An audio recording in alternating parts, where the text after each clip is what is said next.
Olá pessoal, fui convidado para conversar com vocês sobre o sentimento de culpa. O melhor caminho que eu vejo para a gente abordar esse tema é voltar à teoria das pulsões de Freud. De maneira bem resumida, Freud diz que nós temos duas forças atuando dentro da gente, a pulsão de vida e a pulsão de morte.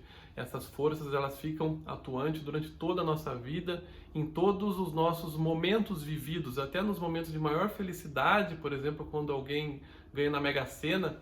A pessoa fica muito feliz, mas ao mesmo tempo ela fica se sentindo um pouco mal, um pouco incomodada, de pensar de repente nos familiares que não têm esse dinheiro, nos amigos que não têm esse dinheiro, ou o contrário, quando alguém, por exemplo, tem um ato contra a vida, quando alguém tenta um suicídio, por exemplo, por mais que este ato esteja sendo cometido, dentro dela ainda existe um incômodo, um arrependimento, porque parte dela ainda quer a vida, ainda quer continuar vivendo. Então nós vamos caminhando sempre com essas duas forças atuantes dentro da gente.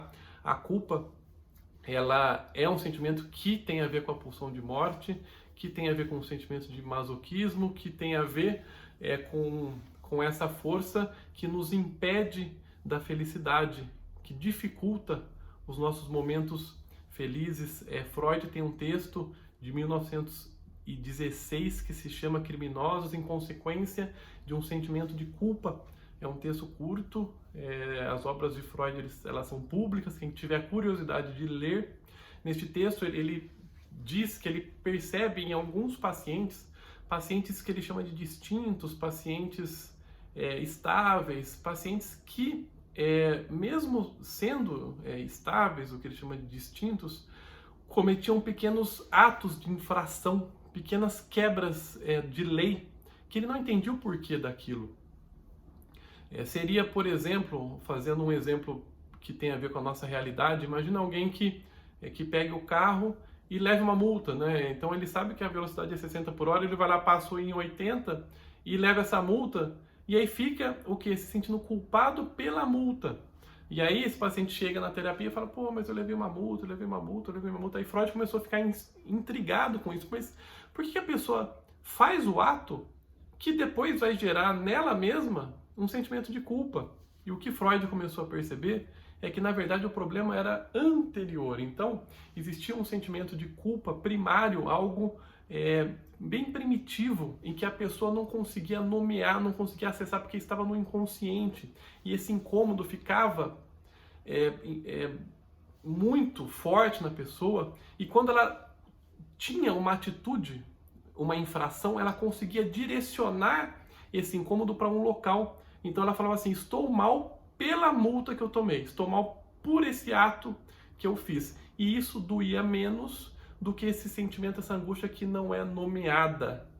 Fazendo um paralelo para vocês entenderem o que eu estou falando, está sendo muito comum atualmente adolescentes se cortarem. Aí as pessoas não entendem por que alguém faz isso, por que o adolescente pega uma gilete e se corta. E o entendimento, um possível entendimento disso, é que o adolescente ele está com uma dor, com uma angústia tão grande dentro dele, que ele não sabe lidar, ele não sabe nomear, ele não sabe trazer à tona essa dor. E acreditem, quando ele se corta, essa dor direcionada que ele está sentindo é menor do que essa dor que ele tem dentro dele.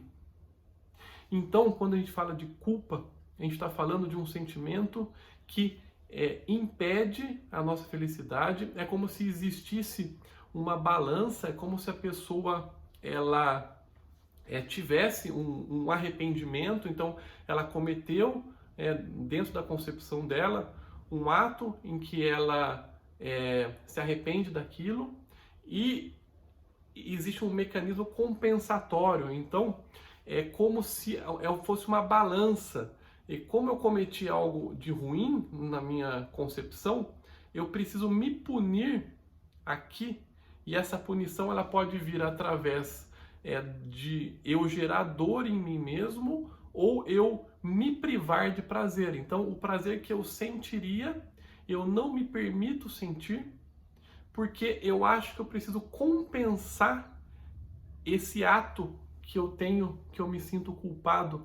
E qual que é o problema disso, tá, pessoal? É que às vezes esse sentimento de culpa, ele é muito primitivo, ele vem lá da infância, é algo muito arcaico, é algo que não está acessível, algo que a gente não consegue perceber, porque está no nosso inconsciente. Então, o grande trabalho, né, respondendo à pergunta como se sentir menos culpado, o grande trabalho que eu indico para as pessoas é tentarem se aprofundar nesses sentimentos primários, ou seja, da onde vem isso?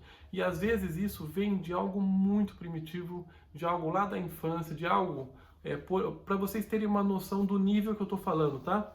Por exemplo, quando uma criança ela ouve os pais brigando e por um momento ela deseja que os pais não fiquem mais juntos, e no dia seguinte os pais vêm contar para ela que estão se divorciando, mas não é porque a criança quis que isso acontecesse, é porque aquele divórcio já ia acontecer mesmo. Só que na fantasia infantil, a criança pode achar que ela causou aquele divórcio. Isso gera um sentimento de culpa muito intenso e muito arcaico. Isso é um exemplo que eu estou dando, tá? Ou um exemplo de alguém que deseja a morte do irmãozinho e o irmãozinho fica doente, por exemplo. Ou alguém que de repente deseja que o pai morra, está com raiva do pai ou com raiva da mãe, e só de sentir isso, a criança se sente depois extremamente culpado e não sabe direito lidar com isso. Então a gente tem marcas muito primárias de culpas primitivas que nos acompanham. Aí voltando ao texto do Freud, criminosos em consequência de um sentimento de culpa, aí a nossa tendência é cometer atos adultos para nos sentirmos culpados de algo que a gente possa nomear, porque a gente não consegue acessar essas questões primitivas. Então, em resumo, eu diria que a melhor maneira da gente lidar com isso é tentar fazer um trabalho, e isso a gente faz na terapia, na psicanálise, isso a gente faz nas constelações familiares. Tem outras formas da gente buscar várias outras terapias que conseguem acessar essas questões primitivas para a gente tentar acessar de onde vêm essas culpas que estão instaladas, e aí sim a gente consegue de alguma maneira liberar, entre aspas, essa pessoa dessa balança desfavorável, dessa necessidade de culpa, de autopunição. Então aqui eu finalizo este vídeo. Agradeço imensamente a Dani e a Karen por essa oportunidade de fazer parte do projeto Acolher. Um abraço a todos e até mais.